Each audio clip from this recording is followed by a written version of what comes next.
안녕하십니까. 현대경제연구원 주원입니다. 이번 시간에는 내년도 글로벌 경제와 한국 경제의 전망에 대해서 말씀을 드리겠습니다. 첫 번째 이제 대외 경제 환경입니다. 2025년 그 대외 경제 환경의 키워드는 역시 트럼프노믹스 2.0이죠. 그러니까 1.0은 지난 트럼프 일기 때 2017년부터 2020년까지 대통령을 했던 그때의 상황이고, 지금 상황은 이제 2.0 시대인데, 물론 뭐 미국 사회의 분위기를 우리가 알 수는 없지만 왜 또 트럼프가 다시 대통령이 됐는가라는 거를 지금 보시는 그림을 통해서 좀 설명을 드리면, 올해 세계 경제 성장률은 3.2%였고요. 작년이 3.3이고 내년도 3.2% 정도 나오고 있습니다. 이게 절대적인 숫자로 어느 정도인지는 우리가 감을 못 잡는데, 코로나 팬데믹 이전에 세계 경제 성장률 연평균 한 10년 동안의 평균치는 3%대 후반이었습니다. 그런데 코로나 팬데믹을 지나고 이제 3% 초반으로 내려왔고, IMF 전망치를 보면은 한 10년 후에는 세계 경제 성장률이 이제 2%대 후반으로 내려가는데, 어떤 이유에서인지 모르지만 세계 경제가 이제 저성장 국면으로 접어들고 있습니다. 먹고 살기 힘들다, 세계 경제가. 이렇다면 그건 미국 경제도 마찬가지일 거고요. 미국 국민들이 느끼는 상황은 코로나 팬데믹 이전보다 이후에 더 나빠졌다.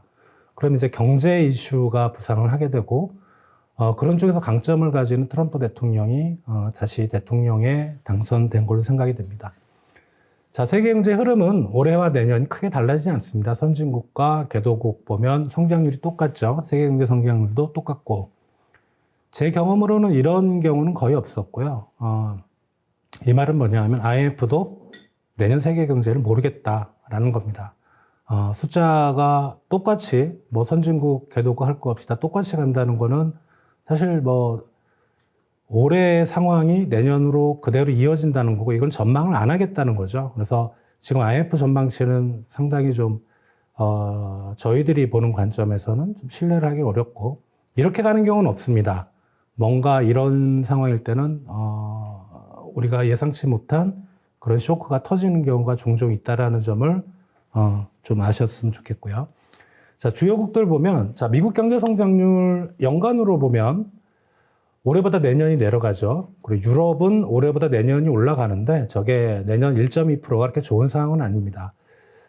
분기별로 보면 3분기까지는 미국 경제 성장이 상당히 좀 좋게 나왔지만 4분기도 좋게 보시는 분들이 있는데, 내년으로 넘어가면 1%대로 좀 다운이 되죠. 그러니까 미국 경제가 경착륙까지는 아니지만 연착륙 정도는 내년에 예상을 하셔야 될 것 같고, 다음에 보시면 이제 중국인데요. 중국도 성장률이 왠지 좀 내려가는 그런 모습을 보이고 있죠. 중국 정부가 중국 경제 상황이 아무리 안 좋아도 5%대는 목표로 하겠다, 그걸 넘기겠다고 했는데, 올해도 5% 달성은 힘들 것 같고, 내년에도 4%대 중반, 좀 더 중국에 대해서 부정적으로 보시는 분들은 4%대 후반도 보고 있습니다. 초반도 보고 있습니다. 그거는 지금 최근에 중국 그 주택시장 가격 지수를 보면 계속 마이너스가 나오고 있고, 그리고 중국이 그 주택시장과 관련된 부채를 조정하려면 최소한 3, 4년은 걸린다는 게 중론입니다. 그렇다면 앞으로 중국은 고성장을 기록하기는 어려울 것 같고요. 인도는 그래도 중국의 대안시장으로 최근에 이제 고성장, 역시 이제 그 인도 정부의 적극적인 외국인 투자 유치 정책과 그다음에 제조 경쟁력 강화, 이런 것 때문에 내년 상반기까지는 좋을 걸로 생각이 되는데, 세계 경제 전반이 뭐 침체까지는 아니지만 성장률이 둔화된다고 하면 인도도 역시 내수 쪽에서 회복세라고 할까요? 이런 것들이 좀 둔화될 것 같아서 내년 하반기에는 인도도 약간 경기가 다운되는 그런 모습을 보일 거로 생각이 됩니다. 자, 주요 신흥국들 보면 그래도 뭐 여타 다른 국가들보다는 아시아 쪽이 그나마 좀 낫습니다. 뭐 중동이야 여전히 이제 뭐 유가가 뭐 조금은 아직까지 좀 높은 수준이라 그런 구매력, 그리고 아세안 쪽은 중국 쪽에 대한 경제 의존도가 높긴 한데, 중국이 어려워하면 아세안도 경기가 좀 다운되는 모습이어야 되는데, 이쪽에 이제 관광 시장이 상당히 큽니다. 이제 그러다 보니까 해외 관광 수요가 이제 본격적으로 회복이 됐고요. 작년부터. 그런 영향을 받아서 아시아 신흥국 쪽은 괜찮을 걸로. 동유럽 쪽은 여전히 좀 어려울 것 같습니다. 우크라이나 전쟁, 그리고 나머지 뭐 중남미는 저성장을 지속할 것 같고, 아프리카 쪽은 조금 반등하는 그런 모습을 보일 걸로 생각이 됩니다. 자, 주요 이제 금리 가격 변수 전망인데요. 금리는 제가 좀 간략하게만 좀 설명을 드리고, 뒤쪽에 우리 김일구 소장님께서 이제 금리 쪽에 대해서 좀 더 높은 식견을 가지고 자세히 설명드릴 부분인데, 일단 물가는 안정이 됐고요. 미국에 대해서. 그러니까 연준금리 얘기인데, 이 자료를 만든 게 불과 한 1, 2주 전인데, 지금 요약을 하면 내년 말 기준으로, 올해 말이 아니고, 시장에서는 한 2주 전에는 3.5%, 지금 한 4.75 정도가 있죠.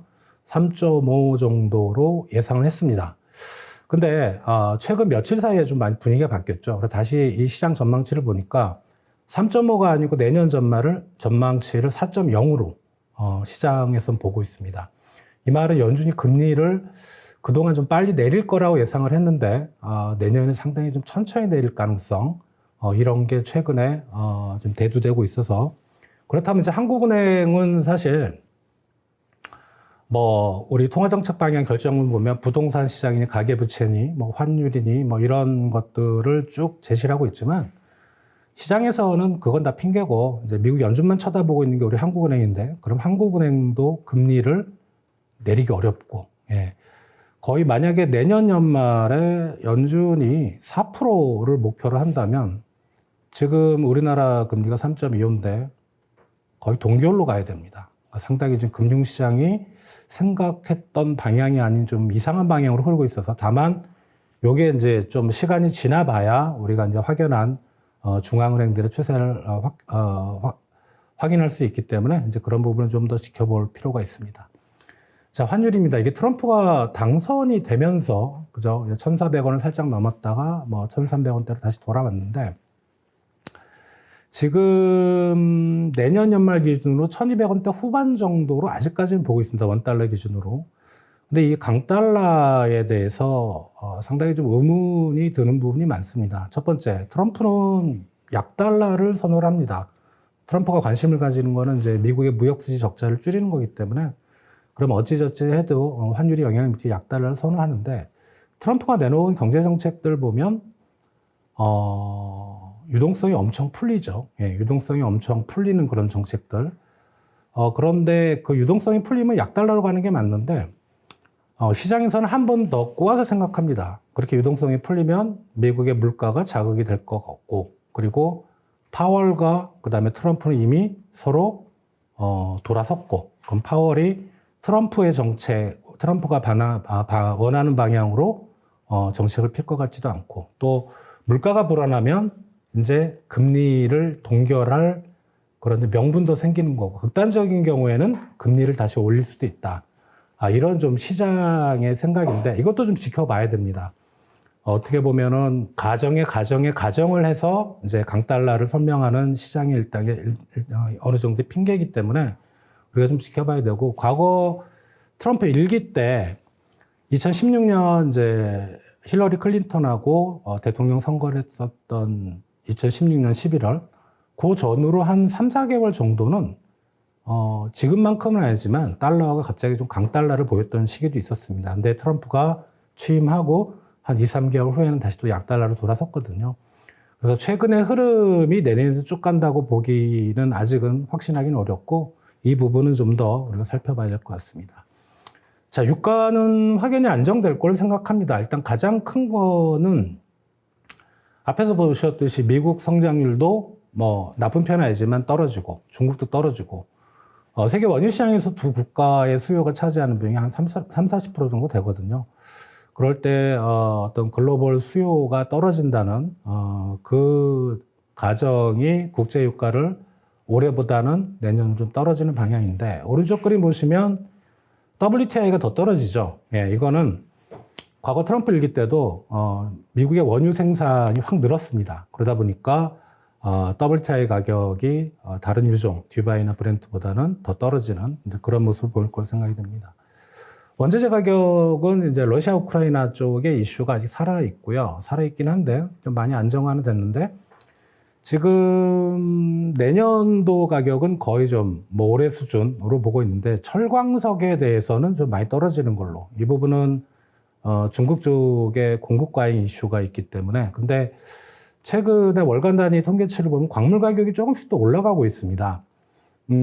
생각보다 좀 많이 올랐고요. 그래서 이 부분이 다시 또 원자재 가격을 좀 불안하게 하는 요인으로 작용할 수 있지 않을까라는 건데, 시장에서 좀 희망 회로를 돌리시는 분들은 트럼프가 대통령이 되면 트럼프하고 푸틴이 친하니까 우크라이나 러시아 전쟁이 뭐 종전까지는 아니더라도 조금 완화되는 그런 원자재 가격은 좀 안정화되지 않을까, 이런 의견들도 지금 제시되고 있습니다. 자, 이제 트럼프 노믹스 2.0인데요. 앞에서 2017년에서 2020년까지를 1.0이라고 한다면 2.0의 시대인데, 마가라 그러죠? Make America Great Again. 이게 이제 트럼프의 캐치플레이였고요. 4조는 성격을 규정하면 한 3개 정도. 맨 밑에 반환경주의는 반이라는 말을 제가 썼는데, 사실 개인적으로는 언론에서 그 얘기하는 것처럼 무조건 환경이나 에너지 이슈를 이렇게 기후변화 이런 거와 정반대되는 방향으로 가져갈까? 이거는 좀 의문이 듭니다. 왜냐하면 지금 신재생 에너지라든가 이런 쪽 환경 인프라가 많은 지역이 지금 공화당 쪽에서 국회의원이 하원을 차지한 쪽이 꽤 많습니다. 그래서 공화당 내에서도 이 부분에 좀 의의가 있고, 가장 큰 특징은 이제 보호무역주의죠. 가뜩이나 세계 경제 성장률이 떨어지고, 이 말은 뭐냐면 세계 200개 국가가 먹을 파이 전체가 줄어든다는 거고, 그 부분을 트럼프는 가뜩이나 줄었는데 미국이 더 가져가겠다는 거죠. 이게 이제 무역 쪽에서 트럼프가 내세우는 거고, 그리고 신자유주의는 그겁니다. 이제 트럼프가 내세웠던 규제 완화 감세인데, 이게 정확히 80년대 초인가요? 그 영국의 대처리즘, 미국의 레이거노믹스, 그 기조를 따르고 있는 것 같습니다. 그래서 보조금은 별로 안 좋아합니다. 보조금은 정부가 시장에 개입하는 거라고 생각하고, 대신 기업에다 인센티브를 주는 거는 감세, 그리고 규제 완화, 이거에 주력을 하는 그런 정책을 펼칠 거로 생각이 됩니다. 자, 다른 부분, 뭐 에너지니 뭐 이런 부분을 다 설명드리려면은 시간이 너무 오래 걸리고, 많은 관심을 가지는 부분이 통상 쪽이죠. 이게 정확히 말하면 이제 관세를 인상하겠다는 건데, 트럼프가 관세 언급을 인상한 파트가 일단 3개가 있습니다. 첫 번째는 트럼프 일기 때도 그 철강이나 그 다음에 알루미늄에 대해서 품목 관세를 인상한 적이 있습니다. 그러니까 모든 국가에 대해서 이 품목을 미국으로 수출하는 그런 제품은 관세를 올릴 수 있다. 이거는 무역확장법 232조에 근거한 거고요. 그리고 또 하나는 이제 보편 관세 인상인데, 어떤 나라든 미국에 수입하면 일괄적으로 10%를 적용하겠다. 근데 아무리 트럼프라고 해도 어떤 그 관세 인상, 그러니까 미국 의회는 대통령에 대해서 통상 정책에 대해서는 상당히 포괄적인 권한을 위임을 했는데, 아무리 그런 트럼프라고 해도 적용할 근거가 되는 법이 필요한데, 보편 관세 쪽은 좀 학자들마다 의견이 분분합니다. 저게 가능한 건지. 과거 옛날에 냉전 시대 소련과 동유럽 국가들에 대해서 적성국 교육법이라 그래서 그들로부터 수입하는 거는 수입 관세를 매길 수 있었는데, 그 법을 적용하려고 그러면 모든 나라를 다 적성국으로 돌려야 되거든요. 이 부분은 좀 지켜봐야 될 것 같고, 그리고 특정 국가에 대해서 관세를 인상하는 거, 이거는 슈퍼 301조. 이게 이제 트럼프 일기 때 중국 관세, 수입 관세가 인상하기 전에 3%에서 이제 20%까지 올라 있는 상황이죠. 그래서 이 파트가 이제 3개가 있는데, 왜 관세를 인상하려고 하냐면, 미국의 무역 수지를 보시면 대략 이제 트럼프 임기 첫 해에 한 8천억 달러였다가 2018년에 좀 늘었죠. 근데 중국에 대해서 관세를 인상하기 시작한 게 2018년 여름부터 그리고 2019년 가을까지인데, 2019년에는 무역 수지가 줄었습니다. 그러니까 미국의 무역 수지 통계를 보면 이렇게 줄는 기간이 거의 드뭅니다. 그래서 실제로 효과는 있었고요. 근데 이제 바이든 들어서는 지금 무역 수지 전체 규모가 1조 달러죠. 우리 한국 GDP 규모가 2조 달러니까 어마어마합니다. 근데 1조 달러 중에 중국이 2,800억, 28% 차지하고 있고 한국은 뭐 500억. 그래서 중국에 대해서 이제 관세를 때리겠다는 건데 단 하나 트럼프 재임 기간 저 때 이제 중국과 1차 관세 전쟁이 붙었을 때는 중국 경제가 나쁘지 않았습니다. 중국 부동산 시장이 상당히 좋았고요. 그래서 이제 미국이 중국산 제품에 관세를 때리니까 중국도 미국산 제품에 관세를 때리고 서로 이제 전쟁이 벌어졌죠. 근데 지금 중국이 과연 미국이 저렇게 관세를 때렸을 때 버틸 수 있을까? 상당히 좀 의문이거든요. 그러니까 오히려 이렇게 보시는 분들이 있습니다. 중국 경제가 너무 어렵기 때문에 미국이 그렇게 관세를, 트럼프는 무조건 관세 인상을 하겠죠. 그러면 이제 협상을 통해서 관세 인상을 최소화하고 미국의 제품을 좀 중국이 대량 구매를 하면서 좀 완화되는 분위기지 않을까. 오히려 미중 간의 갈등은 트럼프 2기 때 그렇게 생각했던 것보다는 심하지 않을 것 같다라는 그런 주장도 있고요. 개인적으로 저는 멕시코하고 베트남을 주목을 해야 된다고 생각합니다. 멕시코는 우리 기업들도 멕시코에서 부품을 생산하거나 완성품을 생산해서 미국으로 넘어가는 케이스가 있는데 거기에 대해서 트럼프가 최근에 뭐 관세 100%를 때리겠다고 했거든요. 그런 걸 볼 때 멕시코도 상당히 좀 위험한데, 근데 멕시코는 이제 불법 이민 문제로 좀 트럼프가 멕시코 정부와 좀 협력해야 될 부분이 있습니다. 근데 그런 걸 그 무역 수지 적자를 가지고 딜을 할 수 있는 부분. 자, 그런데 제가 만약에 트럼프라면 베트남부터 먼저 때릴 겁니다. 우리나라의 무역 적자의 2배가 넘거든요. 이게 베트남에 우리 기업들도 많이 진출해 있고 또 중국 시장에서 생산 기지가 빠진 게 베트남으로 간 글로벌 기업들 꽤 있습니다. 물론 거기서 만들어서 다 미국으로 가는 건 아니지만 제가 알기로는 미국 시장으로 가는 부분이 꽤 있는 것 같아요. 만약에 베트남에 대해서 미국의 무역 수지 적자를 개선하려면 베트남부터 먼저 차단을 해야 되겠죠. 그래서 베트남 쪽에 대한 뭐라고 할까요? 그 우리 기업들의 좀 리스크 관리 이런 것도 미국의 어떤 정계나 미국 트럼프 행정부의 움직임을 잘 살펴야 될 부분이라고 생각이 됩니다. 자, 2차 관세 전쟁, 만약에 트럼프가 관세를 올렸을 때, 뭐, 이런 부분들은 사실 뭐, 저희 연구원 비롯해서, 저희 연구원이 11월 7일 날 이제 이 보고서를 냈었는데, 사실, 미리부터 준비를 했고요. 일단 헤이스가 됐을 때 보고서는 아예 준비도 안 했습니다. 물론 언론에서는 박빙이라고 했지만 저희들이 보기에는 박빙이 아니었던 것 같아요. 그래서 그 보고서를 11월 7일 거의 확정되는 날 발표를 했는데 거기 들어간 내용인데, 저희뿐만 아니고 뭐 대외경제정책연구원도 그렇고 뭐 비슷한 이런 보고서를 냈고요. 일단 글로벌 교육이 감소한다는 거는 우리나라 수출이 타격을 받는다는 거고 우리나라 수출 의존도가 다른 국가들에 비해 상당히 높기 때문에 경제 성장률이 빠지는 효과는 분명히 있을 거다. 다만 시나리오 5 같은 경우는 보편 관세까지 가는 경우죠. 근데 보편 관세에다가 다른 나라들끼리도 상호 관세.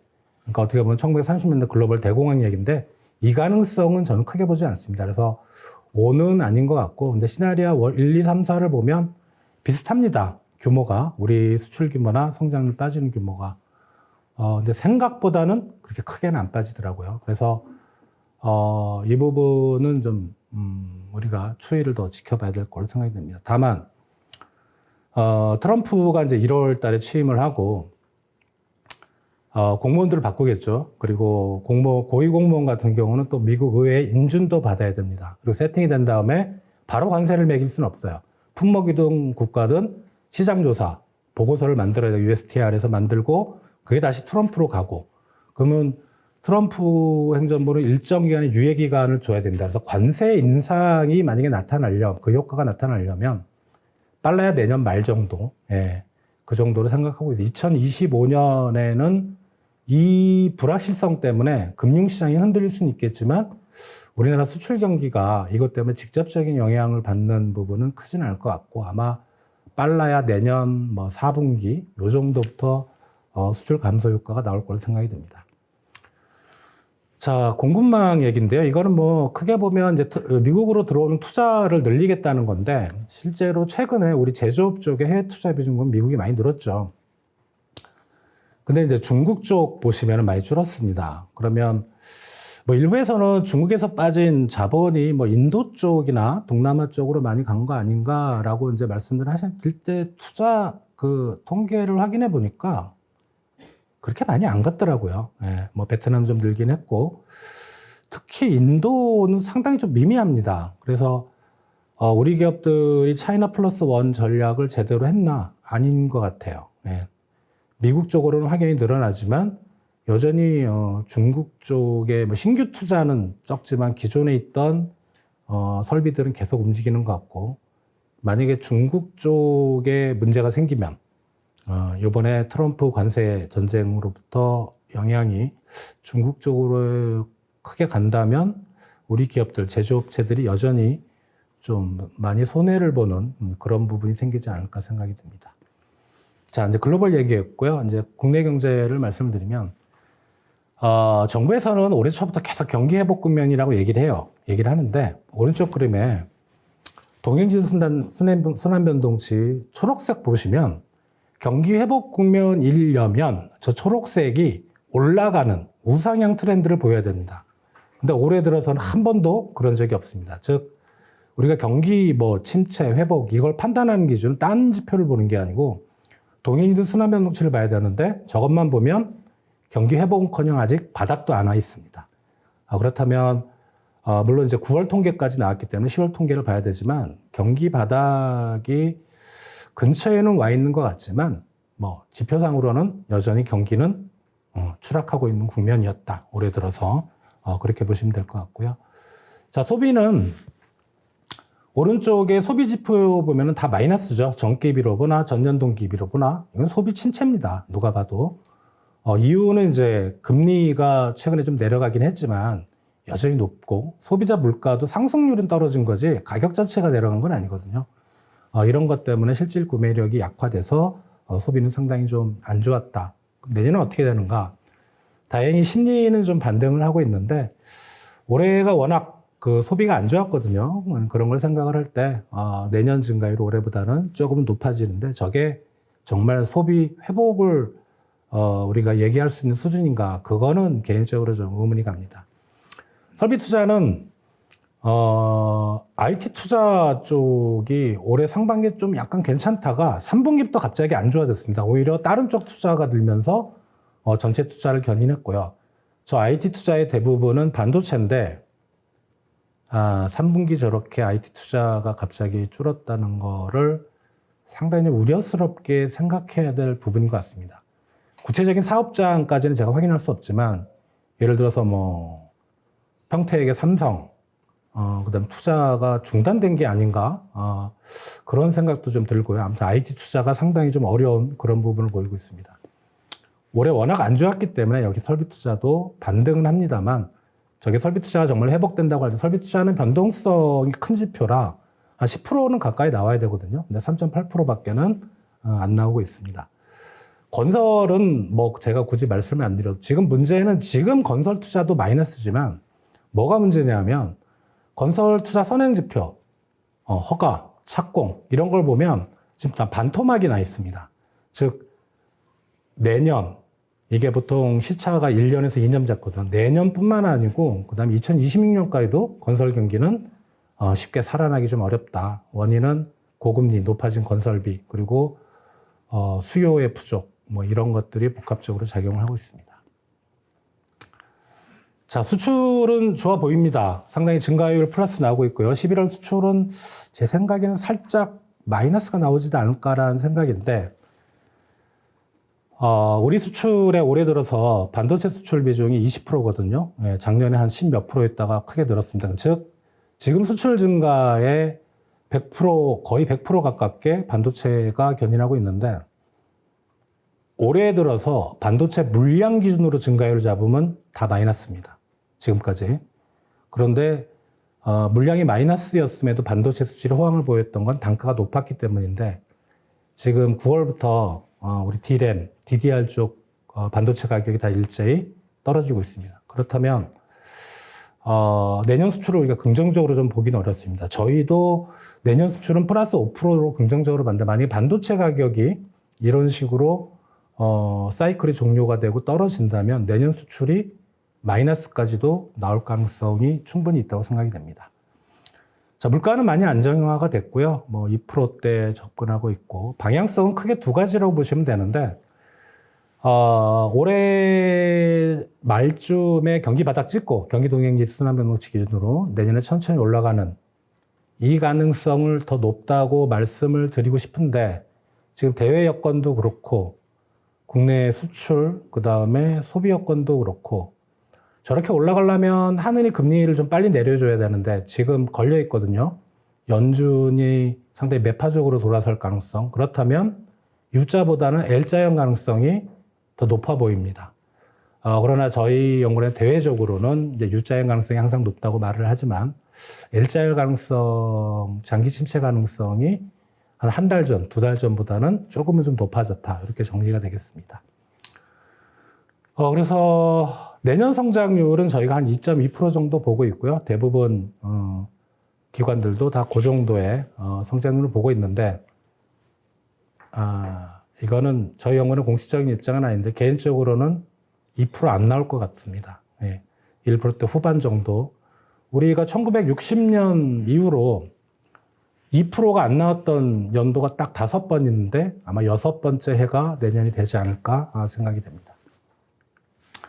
시사점은 여러 가지가 있지만 네 번째만 좀 말씀은 세 번째와 네 번째를 좀 말씀드릴게요. 세 번째는 금리가 떨어진다, 빨리 떨어진다 이게 문제가 아니고 변동성이 엄청 클 겁니다. 내년 초까지는. 이게 트럼프 일기 때도 그랬고 뭐 금리만 그런 게 아니고 환율도 그렇고 주식시장도 그렇다면은 상당히 좀 투자자의 입장에서 그렇고 기업들의 입장에서 그렇고 변동성이라는 건 불확실성이거든요. 이제 그런 부분들 상당히 좀 리스크 관리를 하셔야 될 것 같고 네 번째는 트럼프노믹스 2.0을 너무 무서워할 필요는 없는데 지금 세계 경제나 한국 경제의 체력이 너무 많이 팬데믹 이후로 고갈이 돼 있거든요. 그래서 충격이 예상외로 클 가능성도 있습니다. 그래서 수출 기업은 아무래도 수출 부분에 타격을 받을 가능성. 그러면 뭐 통상 정책이기 때문에 내수 기업은 안전한 건. 내수 기업은 이런 게 있습니다. 예를 들어 뭐 간단한 예지만 중국 기업이 미국에다 못 팔면 그걸 어딘가에 팔아야 되겠죠. 근데 어딘가에 팔 때는 정상적인 가격으로 팔 수는 없죠. 덤핑으로 내놓게 되죠. 지금 우리 철강 산업이 어려운 게 그런 이유거든요. 그래서 우리나라로 들어오는 좀 과잉 생산, 과잉 공급에 따른 물량의 이동 이런 것도 우리가 대비를 해야 될 것 같습니다. 네, 이상 발표를 마치겠습니다. 감사합니다.